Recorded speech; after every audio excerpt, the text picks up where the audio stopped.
एक समय की बात है, रात को सोनू ट्रेन में वॉशरूम जाने के लिए उठता है। अचानक बहुत तेज हवाएं चलने लगती हैं। साए साए की आवाजें आने लगती हैं। तभी किसी के रोने की आवाज सोनू को सुनाई पड़ती है और एक भूतिया साया सोनू के बगल से जाता हुआ दिखता है। अरे अभी तो सिर्फ 2 ही बजे हैं। ये इतना अजीब सा माहौल कैसे हो रखा है। खैर जो भी है, अभी तो बहुत समय है पहुंचने में। चलो वॉशरूम जाके आता हूँ, तब वापस सो जाऊंगा।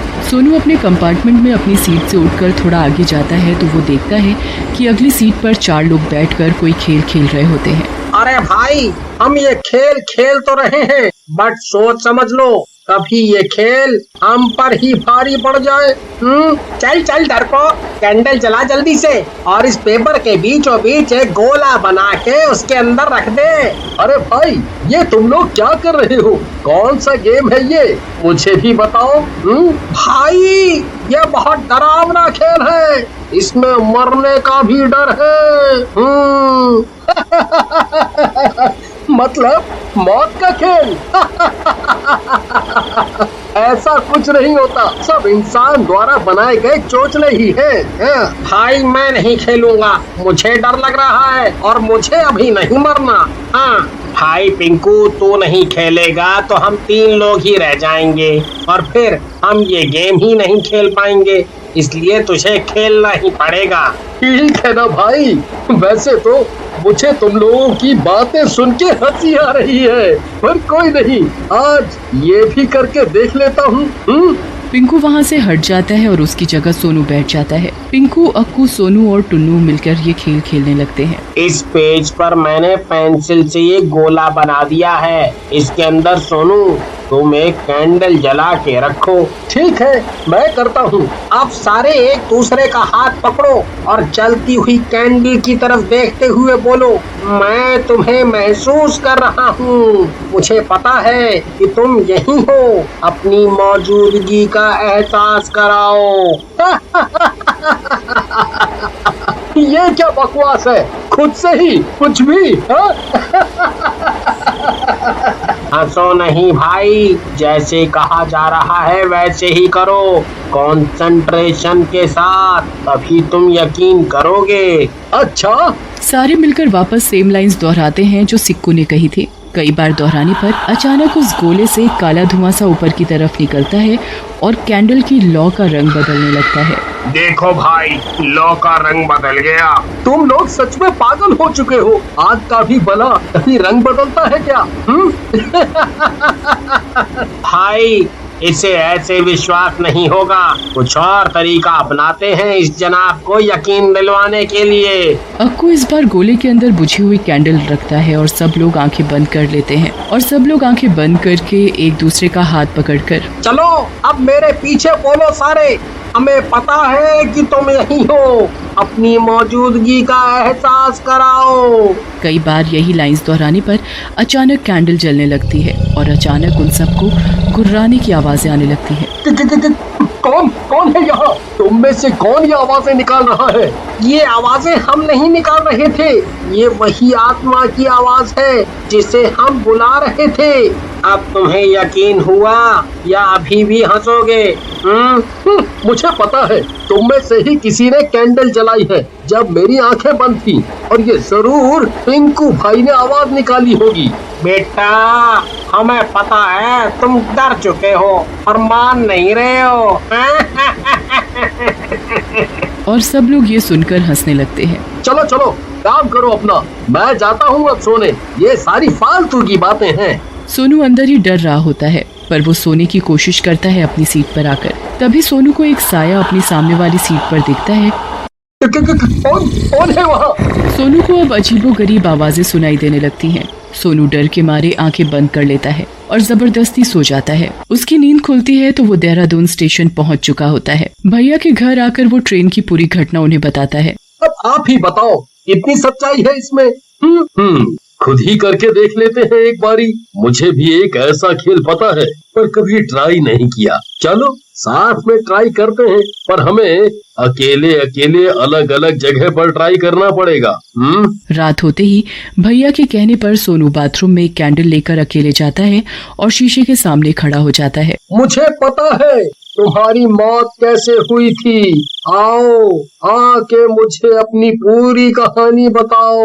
ओ माँ शीरो, मुझे पता है तुम्हारी मौत दर्दनाक तरीके से हुई थी। आओ मेरे सामने आओ। तभी अचानक शीशे में एक जला हुआ डरावना चेहरा नजर आता है। सोनू वो चेहरा देखकर डर जाता है, पर हिम्मत बांधकर रिचुअल पूरा करने लगा। आओ मेरे सामने आओ और अपनी मौजूदगी का एहसास दो। तभी वो ओमाशीरो का भूत शीशे में से ही फूंक मारकर कैंडल बुझा देता है। तभी बाथरूम की लाइट भी फ्लिकर करने लगती है। अरे ये क्या होने लगा? ओमाशीरो, ये सब तुम कर रहे हो क्या?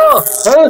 तुम कर रहे हो? तभी ओमाशीरो का भूत जोर जोर से हंसने लगता है और अपने आप बाथटब का पानी चलने लगता है। धीरे धीरे बाथटब में पानी ऊपर तक भरने लगता है। तभी सोनू को महसूस होता है कि बाथटब में कोई अंदर नहा रहा है। कौन है बाथटब में? ओमाशीरो, क्या तुम हो अंदर? तभी सोनू को पीछे से एक धक्का लगता है और वो सीधा बाथटब में जा गिरता है। गिरते ही उसे फील होता है कि वो किसी के ऊपर गिरा है। ओमाशीरो, मुझे पता है कि ये तुम हो। मुझसे बात करो, बताओ क्या हुआ था, पूरी कहानी बताओ। बाहर से तभी सोनू के भैया की आवाज आती है। क्या सब ठीक है अंदर? हाँ। फिर भैया दूसरा रिचुअल करने के लिए एक बहुत पुरानी अलमारी में माचिस की तीली लेकर घुस जाता है। अब मैं अंदर से अलमारी का दरवाजा बंद कर लेता हूँ। कोई है मेरे पीछे? मुझे पता है तुम अंधेरी दुनिया से आए हो। क्या तुम यहीं हो? तभी भैया के पीछे से रोने की आवाज आने लगती है और भैया के कंधे पर एक नीला हाथ रखता है कोई। भैया के पसीने छूटने लगते हैं। हिम्मत करके भैया उस भूत से पूछता है, तुम इस दुनिया में कब से हो? मैं सालों से इसी दुनिया में हूँ। मैं अब इंसानों की दुनिया में आना चाहता हूँ। तुम मुझे भी अपने साथ इस अलमारी से बाहर ले चलो।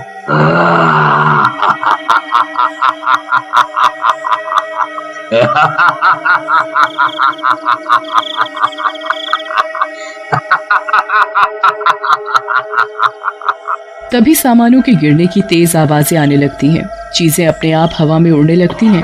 जोर जोर से हंसने की आवाजें आने लगती हैं। सोनू ओमाशीरो से बात करने की कोशिश करता है। क्या हुआ था तुम्हारे साथ? कैसे मौत हुई थी तुम्हारी? मैं बहुत सालों पहले बाथरूम में नहाने आया था और मेरा पैर फिसल गया और बाथटब में सर लगने से मेरी मौत हो गई। फिर मेरी आत्मा शीशे में ही कैद हो गई। अब जब भी कोई कैंडल लेके मुझे शीशे से पुकारता है तो मैं आ जाता हूँ। तो तुम अब क्या चाहते हो? अब मैं इंसानी दुनिया में रहना चाहता हूँ। पर कैसे? तुम तो एक आत्मा हो। तुम्हारे शरीर में प्रवेश करके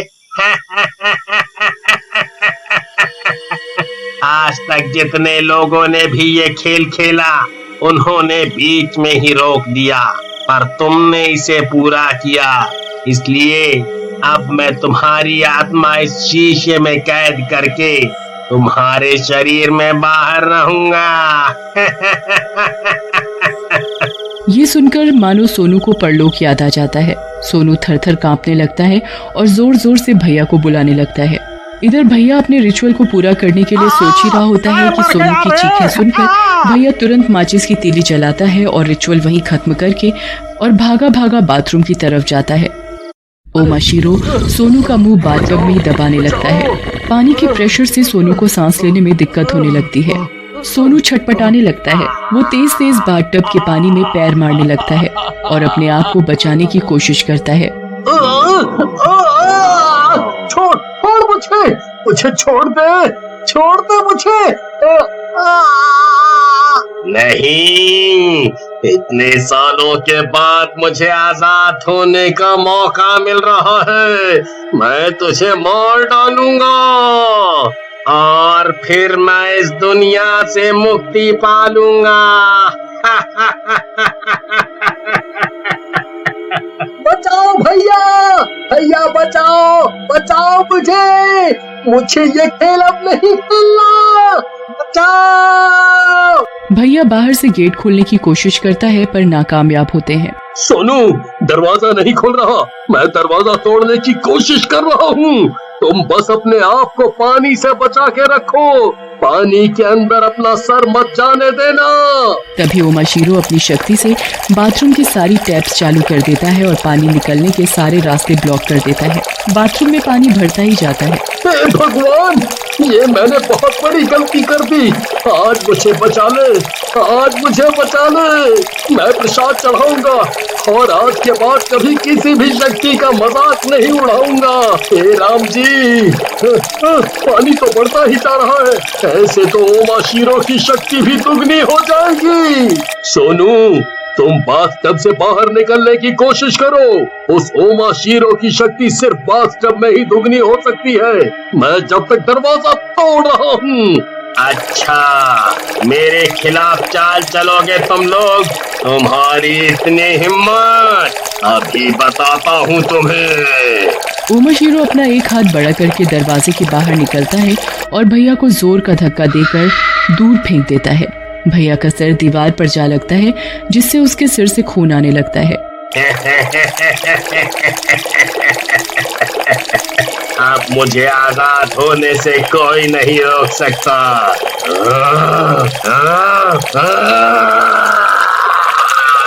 अब मैं क्या करूं? कैसे ये खेल रोकूं? बाथरूम पूरा पानी से भर चुका है। अब मैं ज्यादा देर जिंदा नहीं रह पाऊंगा। 4 बजने से पहले मुझे इसी भी हालत में इसे शीशे में कैद करना होगा, वरना ये बाहर आकर के त्राही मचा देगा। ओमाशीरो की शक्तियाँ सिर्फ बाथरूम तक ही सीमित है। इसी का फायदा मुझे उठाना पड़ेगा। इधर भैया भी हिम्मत करके उठ जाता है और हथौड़े से बाथरूम का गेट तोड़ देता है, जिससे बाथरूम का सारा पानी बाहर आ जाता है। फिर सोनू वापस कैंडल जलाकर शीशे पर रखकर कहता है, ओमाशीरो, तुम अब शीशे में जाने वाले हो। मुझे पता है अब तुम शीशे में वापस कैद होने वाले हो। नहीं, मुझे वापस कैद नहीं होना। मुझे कमांड नहीं दो वापस जाने का। तुम्हें जाना ही होगा। जाओ, वापस जाओ। और फिर शीशा ओमाशीरो के भूत को अपने अंदर खींच लेता है। चिल्लाता हुआ ओमाशीरो वापस कैद हो जाता है।